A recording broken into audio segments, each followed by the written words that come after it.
The fluorescent lights of Harrington's fine dining cast harsh shadows across the polished marble floors as Maya Richardson stood frozen in the center of the crowded restaurant, her hands trembling at her sides, while every pair of eyes in the establishment turned to witness her humiliation. The owner, Gerald Harrington, a portly man with thinning hair and a permanently flushed complexion that deepened to crimson when his authority was challenged, jabbed his finger toward her face with such force that she instinctively stepped backward, nearly colliding with a table where a family of 4 had stopped eating their prime rib and lobster tail to watch the spectacle unfold. His voice carried across the dining room with the force of a thunderclap, drowning out the soft jazz that had been playing moments before, and his words sliced through the air like shards of broken glass as he shouted that she was nothing but a nuisance, that her presence was bad for business, that her ideas were worthless, and that she needed to collect her things and leave his establishment immediately because he would not tolerate her kind disrupting the refined atmosphere he had spent decades cultivating. Maya felt the blood drain from her face as the weight of his words settled over her like a suffocating blanket. And she noticed how the other servers, most of them white and carefully selected by Gerald for their appearance and compliance, averted their eyes and busied themselves with unnecessary tasks, refusing to meet her gaze or offer even a shred of support in this moment of public degradation. The customers shifted uncomfortably in their seats, some whispering behind raised hands, while others simply stared with the detached curiosity of spectators at an accident, and Maya realized with crushing clarity that not a single person in this room would defend her, that she stood utterly alone in her shame and pain. She had worked at Harrington's for 3 years, arriving before dawn to help with prep work and staying late into the night to ensure every detail met the exacting standards that Gerald demanded. And during those 3 years, she had watched as less experienced employees received promotions she had earned, as her suggestions for menu improvements were dismissed without consideration, and as subtle comments about her hair, her accent, her presence reminded her daily that she existed in this space, only on sufferance. Tonight had been different, though. Tonight, she had finally spoken up when Gerald berated a young black couple for lingering too long over dessert, accusing them of taking up valuable table space during the dinner rush, and Maya had stepped forward to defend them, pointing out that the white couple 3 tables over had been there just as long without complaint. That had been her mistake, that moment of standing up for what was right, because Gerald could tolerate her quiet presence but not her voice, not her challenge to his authority, and certainly not her willingness to point out the hypocrisy that ran through every interaction in his establishment like poison through water. Maya forced herself to walk with dignity toward the staff room, her spine straight and her chin lifted even as tears burned behind her eyes, and she retrieved her purse from her locker while the sounds of the restaurant resumed behind her, the clatter of silverware and murmur of conversation returning as if nothing significant had happened, as if her entire world had not just collapsed in the space of 5 terrible minutes. She thought about her grandmother, who had raised her in a small apartment in Southside Chicago after her parents died in a car accident when she was 7, and how her grandmother had worked 3 jobs to keep food on the table, always coming home smelling of industrial cleaner and frying oil, but never complaining, never allowing bitterness to poison her faith in God's plan. Her grandmother had taught her to make sweet potato pie from scratch, measuring ingredients by feel rather than cups, because she said the best cooking came from the heart. And she had insisted that Maya attend Riverside Baptist Church every Sunday without fail, where Pastor Williams preached about perseverance and the promise that tribulation produced character and character produced hope.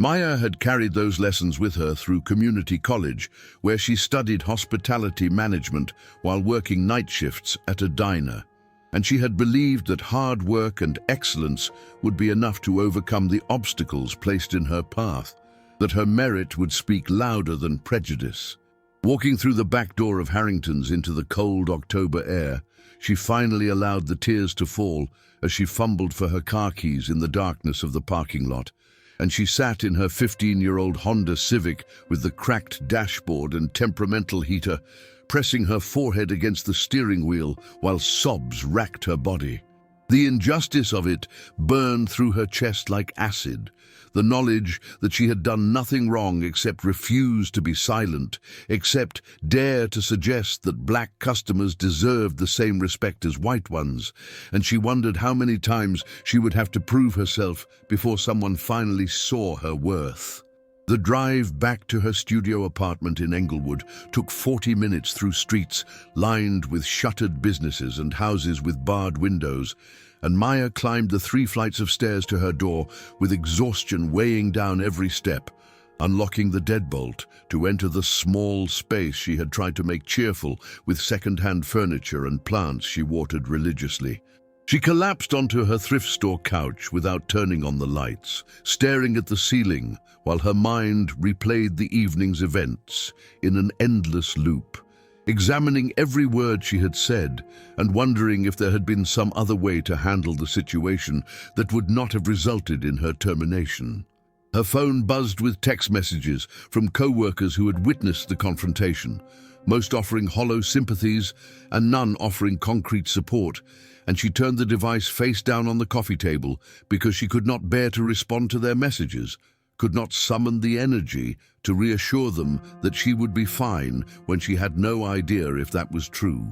The rent was due in 2 weeks, and her savings account held barely enough to cover 1 month, maybe 2 if she was incredibly careful. And the prospect of job hunting in a city where reputation mattered and Gerald Harrington knew everyone worth knowing in the restaurant industry filled her with a dread so profound it made her physically ill. She thought about calling her grandmother, who now lived in a nursing home on the west side and whose memory had started to fade like photographs left too long in sunlight. But she could not bring herself to burden the woman who had already sacrificed so much with this fresh disappointment. Instead, Maya rose from the couch and knelt beside it, pressing her hands together in the prayer position her grandmother had taught her decades ago, and she began to speak aloud to God in the darkness of her apartment, her voice breaking as she asked for guidance and strength, and some sign that this terrible night was not the end of her dreams, but perhaps the beginning of something she could not yet imagine. She had wanted to work in fine dining since she was a teenager, since the day her grandmother had taken her to Lawson's Steakhouse for her 16th birthday, and Maya had watched in fascination as servers moved through the room with balletic grace. And she had known with absolute certainty that she wanted to create experiences that made people feel special and cared for and valued. She had studied the great restaurants of America, reading about Danny Meyer's philosophy of hospitality and Alice Waters' commitment to local ingredients. And she had dreamed of one day opening her own establishment where everyone would be welcomed regardless of the color of their skin or the size of their wallet. Harrington's had seemed like the perfect place to learn the business from the inside, to understand how a successful restaurant operated at the highest level, but she had not anticipated how much the daily indignities would erode her spirit, how exhausting it would be to smile and nod while being consistently undervalued and overlooked. She remembered her first week when Gerald had introduced her to the staff by saying she came highly recommended despite her lack of polish, the emphasis on that last word making clear that he considered her rough around the edges, in need of refinement before she could truly belong in his establishment. She had absorbed countless small cuts over the months that followed. Comments about how articulate she was, as if intelligence in a black woman was surprising. Suggestions that she might be more comfortable working in the kitchen rather than the front of house, where she interacted with customers. And the time Gerald had told her to do something about her natural hair because it looked unprofessional, forcing her to spend money she did not have on a relaxer that burned her scalp and damaged her. Curls. Through it all, she had persevered because she believed that endurance would eventually be rewarded. That if she just worked harder and longer and better than everyone else, Gerald would have no choice but to recognize her value and promote her to the management position she had earned through 3 years of dedication. That hope had sustained her through double shifts and missed holidays and weekends spent studying food costs and inventory management when her friends were out dancing at clubs or attending barbecues in Washington Park. But tonight had shattered that illusion completely, revealing the ugly truth that no amount of excellence would overcome Gerald's fundamental belief that she did not belong in his world. Maya finished her prayer and climbed into bed, still wearing her work clothes, too depleted to change into pajamas, and she lay in the darkness listening to sirens wail in the distance and trying to imagine a future that did not feel like a dead end. Sleep came fitfully, interrupted by dreams where she walked through endless dining rooms while faceless people pointed and laughed. And when her alarm clock buzzed at 6 in the morning, she woke feeling more tired than when she had gone to bed, her eyes swollen from crying and her body aching as if she had been physically beaten. The morning stretched before her empty and purposeless, and she made coffee using the last of her grounds, standing at her kitchen window watching the sun rise over the city and wondering what she was supposed to do now, how she was supposed to rebuild when everything she had worked for lay in ruins at her feet. Her phone buzzed again, and this time she picked it up to find a text from her cousin Denise asking if she wanted to meet for lunch, and Maya almost declined before realizing that sitting alone in her apartment would only deepen her despair, that she needed human connection even if she felt incapable of receiving comfort. She showered and dressed in jeans and a sweater, covering her hair with a scarf because she could not summon the energy to style it, and she took the bus to Roseland, where Denise worked as a nurse at Mercy General Hospital, meeting her cousin at a soul food restaurant called Mama Jean's that served fried catfish and collard greens that reminded Maya of her grandmother's cooking. Denise took one look at Maya's face across the worn Formica table at Mama Jean's and reached out to squeeze her hand, her nurse's instinct immediately recognizing the particular kind of pain that came not from physical injury, but from wounds to the soul. And Maya found herself recounting the entire horrible evening between bites of cornbread that turned to sawdust in her mouth, despite its golden perfection. Her cousin listened without interruption, her expression darkening with each detail, and when Maya finished speaking, Denise sat back in the vinyl booth and shook her head slowly, saying that she had seen this pattern play out dozens of times at Mercy General, where black nurses were passed over for promotions in favor of less qualified white colleagues, where their medical assessments were questioned and second-guessed in ways that their white counterparts never experienced, and where complaints about discrimination disappeared into human resources, black holes never to be addressed. The restaurant hummed with lunchtime conversation around them, the air thick with the smell of hot grease and seasoning, and Maya watched an elderly couple sharing a plate of fried chicken and macaroni and cheese, their comfortable silence speaking to decades of partnership, and she felt a sharp pang of envy for their apparent peace. Denise suggested that Maya file a discrimination complaint with the Equal Employment Opportunity Commission, but they both knew such processes moved at glacial speeds and rarely resulted in meaningful consequences for employers, especially those with money and connections like Gerald Harrington, and the idea of reliving her humiliation through depositions and hearings made Maya feel physically sick. She pushed away her half-eaten plate of catfish and admitted what terrified her most was not the loss of the job itself, but the fear that Gerald had been right, that perhaps she really was not cut out for this world, that her dreams had always been too ambitious for someone with her background and resources. Denise's response came swift and fierce, her voice rising enough that nearby diners glanced over with curiosity, and she told Maya that the problem was not her competence or her dreams, but a system designed to make people like them doubt their own worth, to internalize the prejudice directed at them until they believed the lies their oppressors told about their capabilities. The conversation shifted when Denise mentioned that her church, Greater Hope Community Fellowship, was hosting a business seminar the following Saturday, led by a woman named Dorothy Chambers, who had built a successful chain of beauty supply stores across the South Side, despite facing similar discrimination in her early career. And she urged Maya to attend, even though Maya's first instinct was to refuse, because the last thing she wanted was to sit through some inspirational speech about bootstraps and positive thinking when her bank account was nearly empty and her professional reputation potentially destroyed. Denise persisted, though, explaining that Dorothy was not some motivational speaker divorced from reality, but a 73-year-old woman who had lived through segregation and Jim Crow and the crack epidemic that devastated their neighborhoods in the 80s, who had raised 3 children alone after her husband was killed in Vietnam,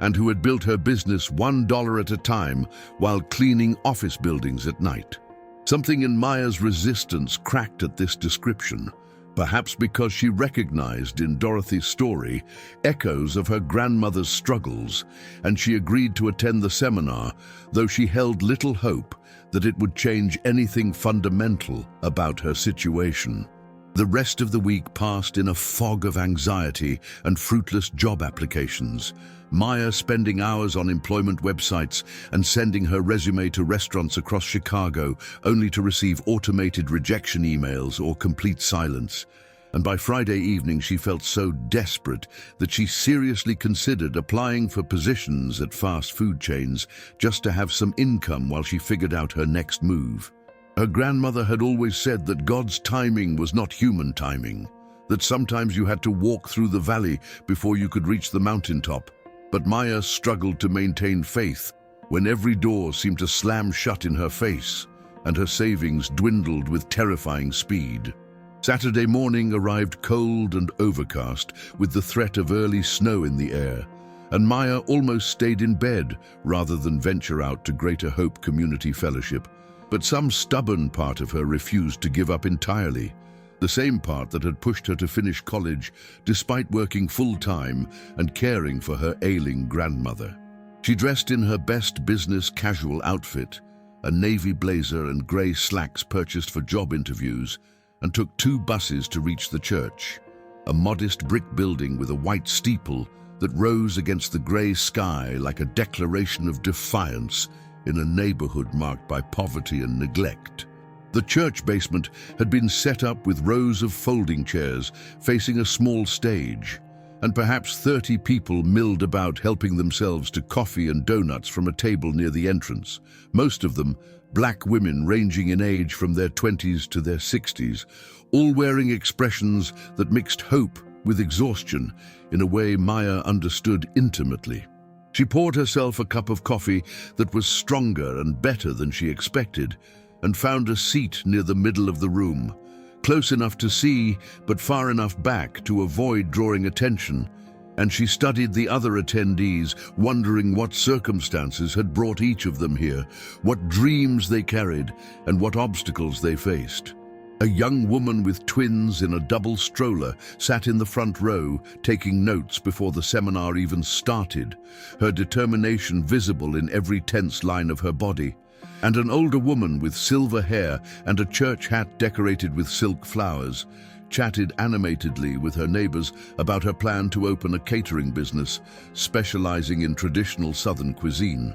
Dorothy Chambers entered the room without fanfare, a compact woman with close-cropped natural hair gone completely white and hands gnarled by decades of hard work, and she moved with the deliberate care of someone whose joints protested every motion, but whose spirit refused to acknowledge limitation. She wore a simple purple dress and sensible shoes, no jewelry except a gold cross on a thin chain. And when she smiled, Maya noticed she was missing a tooth on the left side of her mouth, a small imperfection that somehow made her more real and trustworthy than if she had presented a polished image of success. Dorothy did not waste time with pleasantries or small talk, but launched directly into her story, speaking in a voice roughened by years, but still strong. describing how she had worked as a domestic servant in white households on the North Side during the 1960s, cleaning toilets and ironing shirts for families who treated her as invisible except when they needed something. She talked about saving every spare dollar in a coffee can hidden under her bed, about teaching herself basic accounting by checking out library books and studying after her children went to sleep, and about the day she walked into Lakeside Bank to apply for a small business loan only to be laughed out of the building by a loan officer who told her that colored women did not have the intelligence or discipline to run successful businesses. Maya felt her throat tighten as Dorothy described that humiliation, the casual cruelty of it, and she saw several other women in the audience nodding with recognition, their own experiences written clearly on their faces. Dorothy paused to take a sip of water from a bottle someone handed her, and then she continued, explaining that the loan officer's rejection had filled her with a rage so intense she thought it might consume her. But her pastor at the time, Reverend Johnson from Bethel AME Church, had told her that anger was only useful if she transformed it into action,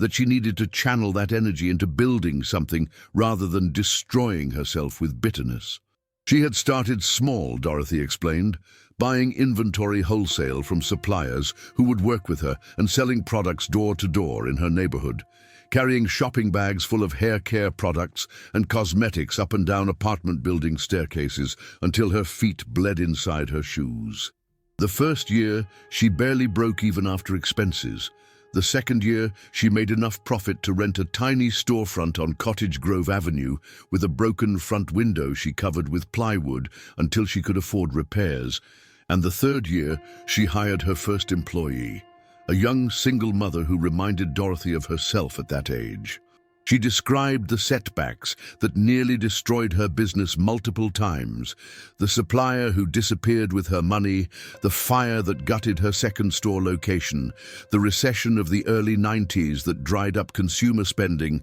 just as she was planning to expand. But through each crisis, she had returned to her faith and to the support of her community, people who believed in her even when she struggled to believe in herself. Dorothy's voice grew softer as she spoke about the day she received notice that Lakeside Bank was being sold to a larger financial institution, and how she had walked into that same branch where she had been denied a loan decades earlier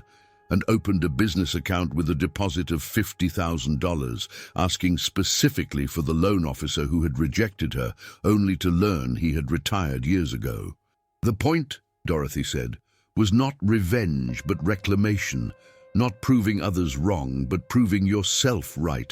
And she looked directly at Maya when she said that every person in this room had been told they were not enough, not smart enough, or professional enough, or simply not the right kind of person to succeed. And the question was whether they would accept that verdict or write their own story. The seminar continued for another 2 hours, with Dorothy covering practical topics like business plan development and cash flow management. But Maya barely heard the specifics because her mind was racing with possibilities she had not allowed herself to consider before, ideas that felt simultaneously terrifying and exhilarating. When Dorothy opened the floor for questions, Maya surprised herself by raising her hand, and she found herself describing her situation at Harrington's, the words tumbling out in a rush, as if a dam had broken.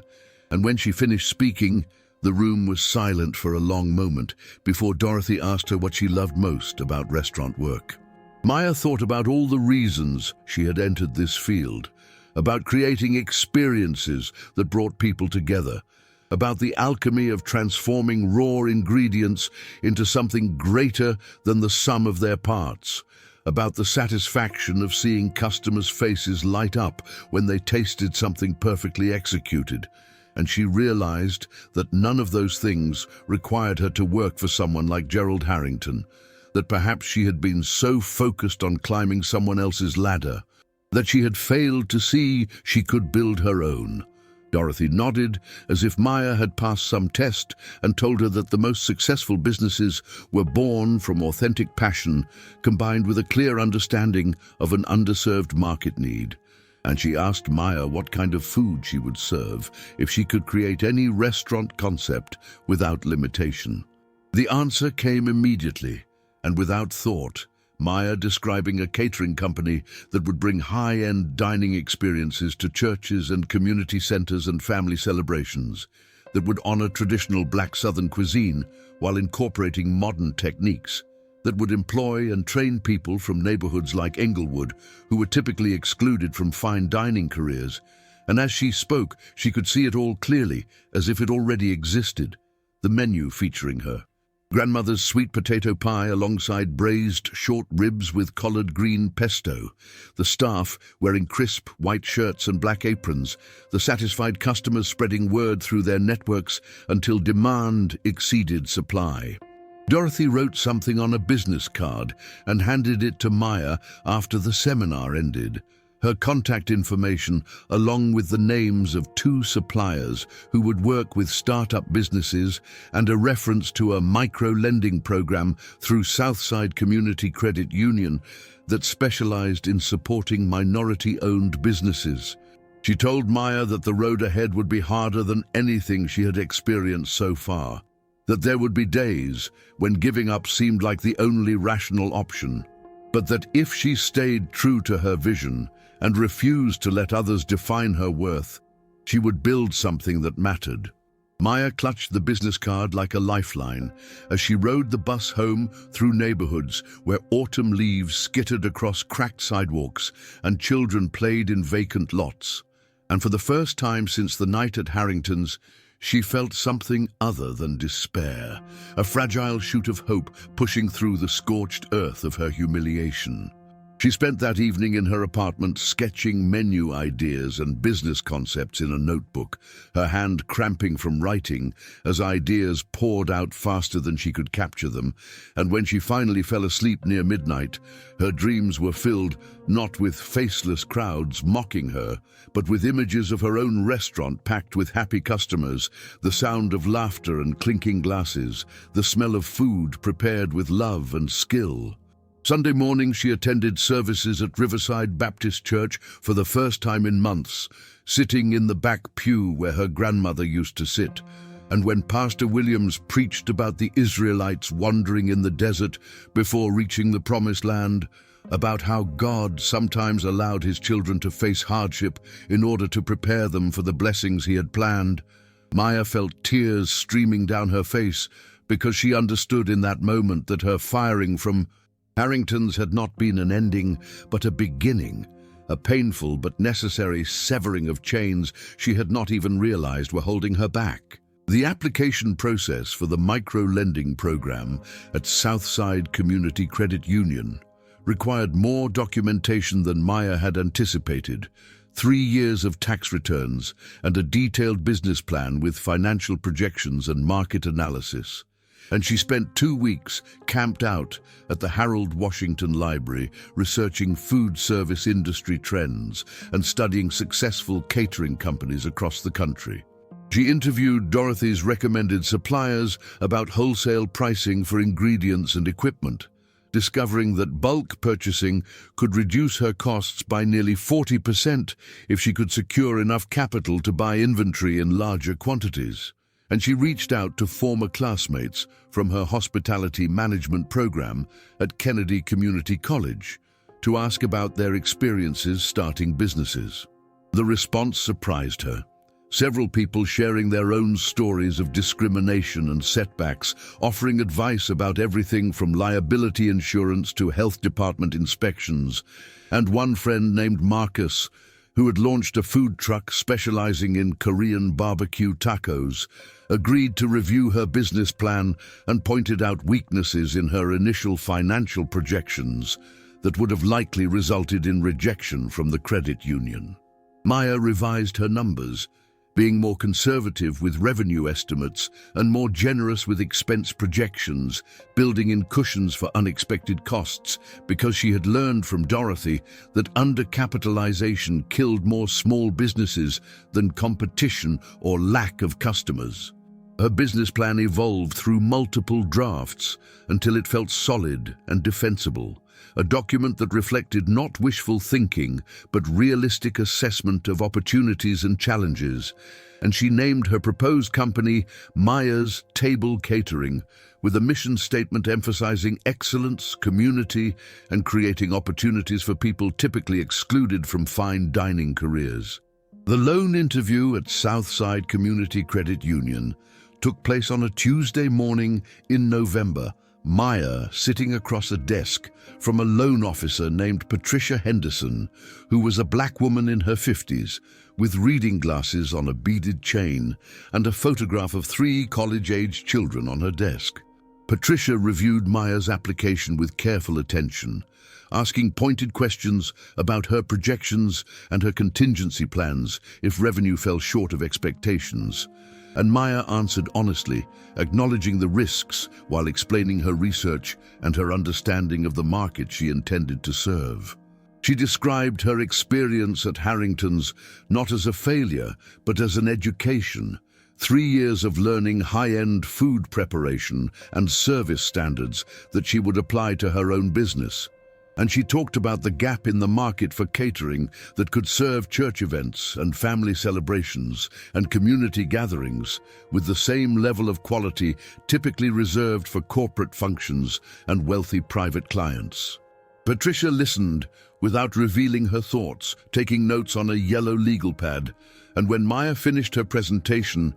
there was a long silence during which Maya's heart hammered so hard she was certain Patricia could hear it. Finally, Patricia set down her pen and leaned back in her chair, asking Maya what she would do if the business failed, if after 6 months or a year she found herself unable to make loan payments. And Maya took a deep breath before responding that failure was not an option, because too many people were counting on her, not just herself, but everyone who looked like her and had been told they were not good enough, that her success or failure would be seen as representative of an entire community's capabilities. Patricia's expression softened at this answer, and she said that she had seen that burden crush many entrepreneurs who tried to carry the weight of collective expectation. And she suggested that Maya might want to reconsider whether she was starting this business for the right reasons, or simply trying to prove something to people whose opinions should not matter. The question stung because it hit close to truth Maya had been avoiding, the reality that part of her motivation was indeed about showing Gerald Harrington and everyone like him that they had been wrong to dismiss her. But as she sat with the discomfort of Patricia's observation, she realized that revenge was only the spark, that the real fuel driving her was a genuine love for hospitality and a desire to create something meaningful that would outlast her personal grievances. She told Patricia about her grandmother's cooking, about learning to measure ingredients by feel and taste, about understanding that food was about more than nutrition, but about love and connection and cultural memory. And she described her vision of training young people from neighborhoods like Englewood in skills that could lead to careers rather than just jobs, of creating a pipeline into an industry that too often locked out people who looked like them. Patricia smiled for the first time during the interview and said that she had grown up in Englewood herself, that her mother had worked as a cook at Morrison's cafeteria for 30 years without ever being promoted to management despite training every new supervisor. And she understood exactly what Maya was trying to build and why it mattered. The loan approval came through 3 days later, $15,000 at a reasonable interest rate, with a repayment schedule that Maya had carefully calculated she could meet if she booked just 2 events per month. And when she received the call from Patricia, she sat down on her apartment floor and cried tears of gratitude and terror because the money made her dream real, and there was no longer any excuse for not trying, no safety net of someday or maybe, but only the hard work of execution. She used the first disbursement to purchase a used commercial van from Fletcher's Auto Sales, a white Ford with high mileage but a recently rebuilt engine, and she had a local sign maker paint Maya's Table Catering on both sides in elegant script with her phone number and email address underneath. The van represented freedom and possibility, the ability to transport food and equipment to any location, and she spent an entire Saturday cleaning every inch of the interior until it gleamed and met health department standards for food transportation. Her first client came through her church, Sister Anderson, who needed catering for her daughter's college graduation party in early December, a celebration for 50 people with a budget of $800 that would barely cover Maya's costs, but would provide crucial experience and potentially lead to referrals. Maya planned the menu obsessively, deciding on honey-glazed ham and herb-roasted chicken as main proteins, macaroni and cheese made with 3 types of cheese and a breadcrumb topping, collard greens slow-cooked with smoked turkey, candied yams with marshmallow and pecan topping, green beans with caramelized onions, cornbread muffins, and her grandmother's sweet potato pie for dessert. She tested each recipe multiple times in her apartment kitchen, adjusting seasonings and cooking times until every dish met her exacting standards, and she created detailed prep lists and cooking schedules to ensure everything would be hot and fresh for the party. The week before the event, she barely slept, shopping for ingredients at Restaurant Depot with her new commercial account, preparing components that could be made ahead, and coordinating rental of chafing dishes and serving utensils from Party Plus Rentals on Western Avenue. The morning of the graduation party, Maya woke at 4 a.m. and began cooking. Her tiny apartment kitchen transformed into a production facility with every burner in use and the oven running continuously. And by noon, she had loaded everything into her van with military precision, each dish carefully secured to prevent spilling during transport. The party was held at Sister Anderson's house in Auburn Gresham, a neat bungalow with a backyard where tables had been set up under a rented tent, and Maya arrived 2 hours early to set up her serving station and ensure proper food temperatures. The guests began arriving at 3 p.m., a mix of family and church members and the graduates' college friends, and Maya worked with focused intensity to keep the buffet line stocked and attractive, to answer questions about ingredients for guests with dietary restrictions, and to observe which dishes disappeared fastest so she could adjust quantities for future events. She watched as people returned for second and third servings as they complimented the food to Sister Anderson, who beamed with pride at having selected such an excellent caterer, and as several guests approached Maya directly to ask for her business card and inquire about her availability for upcoming events. The graduate herself, a young woman named Tamara, who had just earned her degree in nursing from Chicago State University, made a point of thanking Maya personally and saying that the food reminded her of her grandmother's cooking, the highest compliment possible. And Maya felt a surge of satisfaction that had nothing to do with money and everything to do with having created an experience that would become part of this family's memories. She packed up at 7 p.m. after ensuring the family had storage containers for all the leftovers, and she drove home through dark streets with exhaustion pulling at her bones, but her spirit lighter than it had been in months. And when she checked her phone later that evening, she found 3 new inquiry emails from people who had attended the party and wanted to book her services. The next 6 months passed in a blur of events that grew progressively larger and more complex.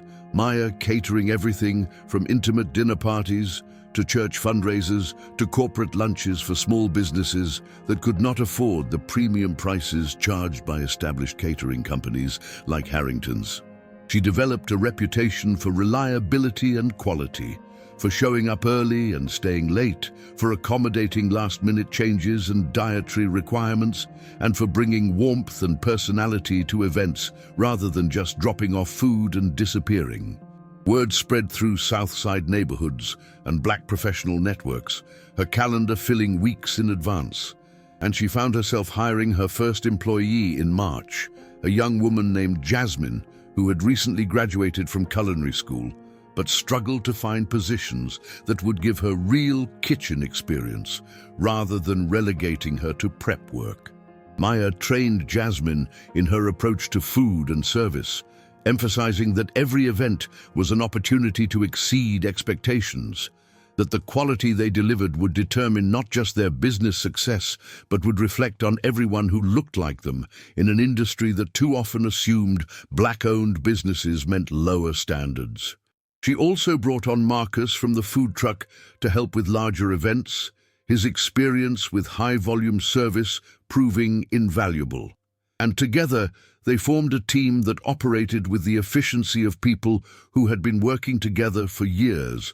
rather than months. If you're inspired by Maya's journey of turning pain into purpose, please hit the like button and subscribe to our channel for more powerful stories of faith and resilience. Ring the notification bell so you never miss an upload, and comment below with your thoughts by sharing this message, a testament to divine timing and unwavering courage. By summer, Maya had moved out of her studio apartment and into a small commercial kitchen space in a shared facility on Halsted Street, a move that allowed her to increase production capacity and take on events she previously would have had to decline due to equipment limitations. The rent stretched her budget dangerously thin, but Dorothy had taught her that strategic investment in infrastructure was essential for growth, that sometimes you had to spend money to make money, and the gamble paid off when she booked her largest event yet,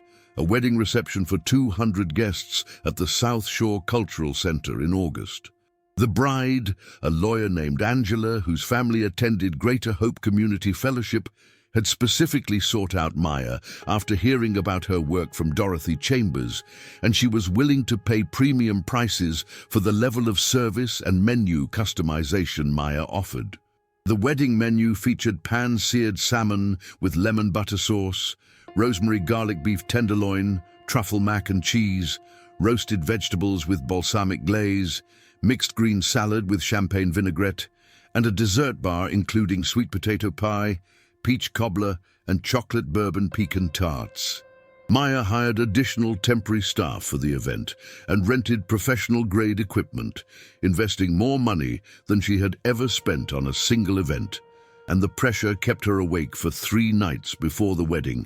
as she triple-checked every detail of her planning. The wedding day itself was perfect, unseasonably cool and clear, with Lake Michigan sparkling in the background as guests arrived in their finest clothes, and Maya's team executed the service flawlessly, every dish plated beautifully and served at the correct temperature, every guest need anticipated and addressed before they had to ask. She watched from the kitchen as Angela and her new husband danced their first dance, as families from different backgrounds mingled over plates of food that Maya had prepared with her own hands, and she felt a profound sense of accomplishment that went beyond the substantial payment she would receive. This was what she had dreamed of creating, experiences that brought people together and marked important life moments, and she had done it on her own terms, without compromising her values or accepting anyone else's definition of her worth.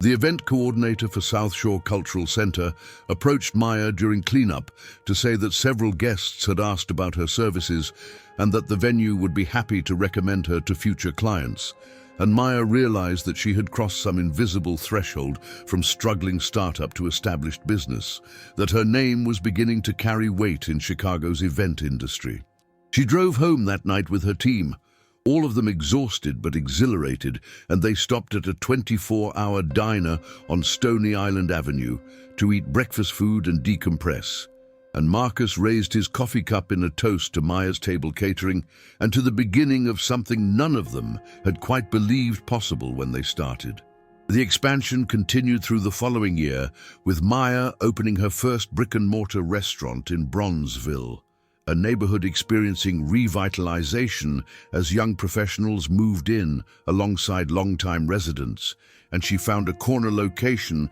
in a renovated building that had once housed a jazz club during the neighborhood's golden age in the 1940s. The space required significant renovation to meet her vision, new kitchen equipment and dining room furnishings, and a complete overhaul of the plumbing and electrical systems. And she secured additional financing through a combination of her catering profits and a small business development grant from the City of Chicago's Minority Business Program. She hired a contractor named Robert Williams, who had grown up 3 blocks from the restaurant location and took personal pride in restoring neighborhood landmarks. And together, they transformed the space into an elegant but welcoming establishment with exposed brick walls and vintage photographs of Bronzeville's historic figures, a design that honored the past while embracing the future. The restaurant menu blended elevated Southern cuisine with contemporary techniques.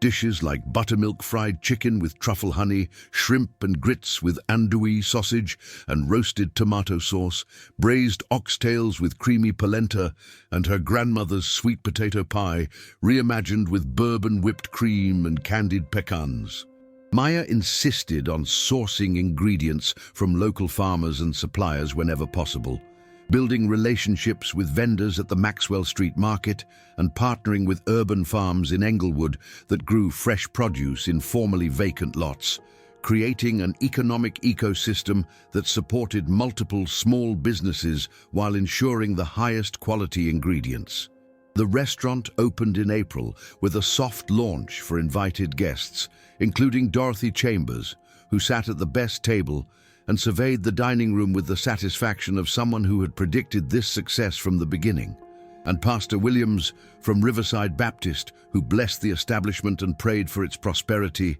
and former classmates from Kennedy Community College, who marveled at how far Maya had come from their shared struggles as students working multiple jobs to avoid tuition. The official grand opening drew a line of customers that wrapped around the block, people waiting over an hour for tables, and local food bloggers posted enthusiastic reviews praising both the food quality and the restaurant's commitment to community employment, noting that Maya had hired staff primarily from South Side neighborhoods and provided training and advancement opportunities rarely offered by comparable establishments. Chicago Tribune's food critic visited anonymously during the second week and published a glowing review that brought an influx of downtown professionals and North Side residents willing to travel for exceptional dining experiences, and within 3 months, Maya's Table restaurant had established itself as one of the city's most sought-after reservations. The success felt surreal to Maya, who sometimes walked through the dining room during service and had to remind herself that this was real, that she owned this business and employed these people and had created something substantial from nothing but determination and faith. And she thought often about the night Gerald Harrington had screamed at her in front of his customers, about how that moment of humiliation had paradoxically freed her to pursue a path she might never have found otherwise. The catering business continued operating from the commercial kitchen on Halsted Street, with Jasmine managing day-to-day operations, while Maya focused on the restaurant, and the two arms of the business fed each other symbiotically, restaurant customers booking catering for their events and catering clients becoming regular restaurant patrons. Maya hired additional staff, including a talented young chef named Deshawn, who had trained at prestigious culinary institutes, but faced discrimination from high-end restaurants that claimed he lacked the refinement they required, and she promoted him to sous chef within 6 months after recognizing his creativity and technical skill. She also brought on a restaurant manager named Keisha, who had 20 years of experience in the industry, but had hit a ceiling at white-owned establishments that refused to promote black women to leadership positions. And Keisha's expertise in operations and staff development proved invaluable as the business scaled. Maya made a point of paying above industry standard wages and offering health insurance and paid time off, benefits that many restaurants in Chicago skipped to reduce costs, because she remembered working at Harrington's without sick days or health coverage. remembered choosing between paying rent and seeing a doctor when she caught flu, and she refused to build her success on the same exploitation she had endured. This approach to employment created intense loyalty among her staff, who spread word through their networks that Maya's Table was the rare restaurant that treated employees with dignity and respect, and she never lacked qualified applicants when positions opened. The first indication that Harrington's fine dining was experiencing difficulties came in late summer, when Maya noticed a small article in Crane's Chicago Business reporting that the restaurant had closed its suburban location in Naperville due to declining revenue, and she felt a complicated mix of emotions reading about Gerald's troubles, a small vindictive satisfaction tempered by understanding that business failures affected not just owners, but all the employees who lost their jobs. She heard through industry contacts that Gerald had expanded too aggressively during the previous decade, opening locations in Milwaukee and Indianapolis that never achieved profitability, and that changing dining preferences had eroded his customer base as younger diners gravitated toward more casual establishments and cuisine that reflected Chicago's increasing diversity. Harrington's had represented a certain vision of fine dining that felt increasingly dated, formal and stuffy, and catering primarily to wealthy white clients who wanted traditional American steakhouse fare. And Gerald had failed to adapt to market changes or recognize that the city's demographic transformation required evolution in both menu and atmosphere. Maya heard rumors that he was seeking buyers for the entire chain, 4 remaining locations in Chicago and the suburbs, and she filed the information away without giving it serious consideration because her focus remained on growing her own business rather than acquiring someone else's problems. Dorothy called one evening in September to ask if Maya had heard about Harrington's financial troubles, and when Maya confirmed that she had, Dorothy asked a question that Maya had not allowed herself to contemplate: whether she had any interest in acquiring the chain if the price was right and the financing could be arranged. The idea seemed absurd initially, Maya pointing out that she'd been running her restaurant for barely 6 months and was still learning the complexities of managing a single location. But Dorothy countered that successful entrepreneurs recognized opportunities even when timing seemed premature, that sometimes you had to move before you felt ready or risk watching someone else seize the moment. She reminded Maya that Harrington's had name recognition and established locations even if the brand had lost its luster, that with the right repositioning and investment, the restaurants could be transformed into something relevant for contemporary Chicago, and that Maya's vision of accessible, elevated dining could scale to multiple locations if she had the infrastructure to support growth. The conversation planted a seed that Maya could not stop thinking about, imagining what it would mean to walk back into the restaurant where she had been humiliated, not as an employee or even as a customer, but as the owner. And she spent sleepless nights running numbers and considering possibilities before finally reaching out to her business attorney, Jennifer Morrison, to explore what acquisition might entail. Jennifer made discreet inquiries and reported back that Gerald was indeed desperate to sell, that the debt load from his failed expansion had become unsustainable, and that he would likely accept an offer well below the appraised value of the properties if it came with immediate cash and assumption of certain liabilities. Maya requested detailed financial statements for all 4 locations and spent 2 weeks analyzing the numbers with her accountant, identifying which locations might be salvageable and which were beyond redemption, and she developed a preliminary acquisition plan that involved purchasing only 2 of the 4 restaurants, the original downtown location and 1 suburban property in Oak Park that served a diverse community. The financing required was substantial, more money than Maya had ever imagined controlling, but Jennifer connected her with an investment group focused on supporting minority-owned business acquisitions, and after reviewing Maya's track record and business plan, they agreed to provide the necessary capital in exchange for a minority equity stake that would preserve Maya's majority ownership and operational control.